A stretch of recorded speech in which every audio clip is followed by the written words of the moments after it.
Вот мы получаем в режиме реального времени кадры прощания. Ну, пока только собираются все близкие, друзья, вот родственники уже пришли. Людей пришло очень много. Простые люди, все, кто любил Жанну, все со слезами, конечно, на глазах, те, кто любил ее песни, те, кто помнит ее как прекрасную певицу, шикарного человека, просто добрую женщину. Напомню, похороны пройдут завтра на Николо-Архангельском кладбище. Актриса, певица и телеведущая скончалась в понедельник вечером. Она не дожила до своего дня рождения, всего 3 недель. 8 июля ей должен был исполниться 41 год. Жизнь Жанны оборвала продолжительная и очень страшная болезнь. Целых 2 года артистка вместе со своими близкими, со своим гражданским мужем и маленьким ребенком боролась с раком головного мозга. Диагноз поставили всего через несколько месяцев после рождения долгожданного единственного сына Платона. Жанна Фриске во многом ради него и благодаря ему мужественно сражалась со смертельной болезнью. Она лечилась в клиниках Германии, Соединенных Штатов, Китая. В конце октября вернулась в Москву. Отец певицы сообщил, что в последние 3 месяца она находилась в коме.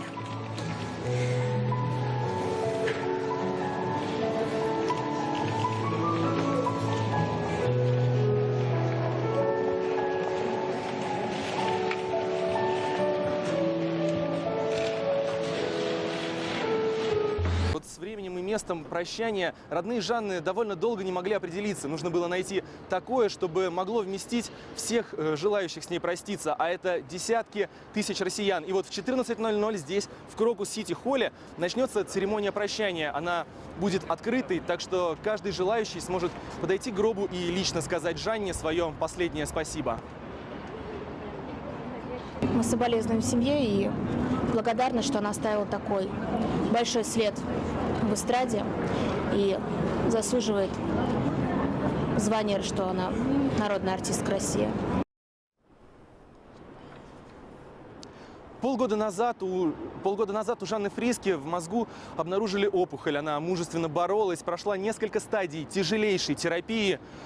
Деньги собирали все поклонники посредством концертов и благотворительных сборов. И в какой-то момент даже появилась надежда на полное выздоровление. Но чудо не произошло. Несколько месяцев назад состояние Жанны довольно сильно ухудшилось, а последние 3 месяца она вообще провела в коме. Жанна скончалась в минувший понедельник в своем загородном доме на руках у своих родных. Актриса, певица, телеведущая, она стала символом женственности и привлекательности для миллионов россиян. Именно такой, молодой и красивой, они ее запомнят навсегда. Спасибо, это был Максим Прихода. Сегодня в Москве прощаются с Жанной Фриске.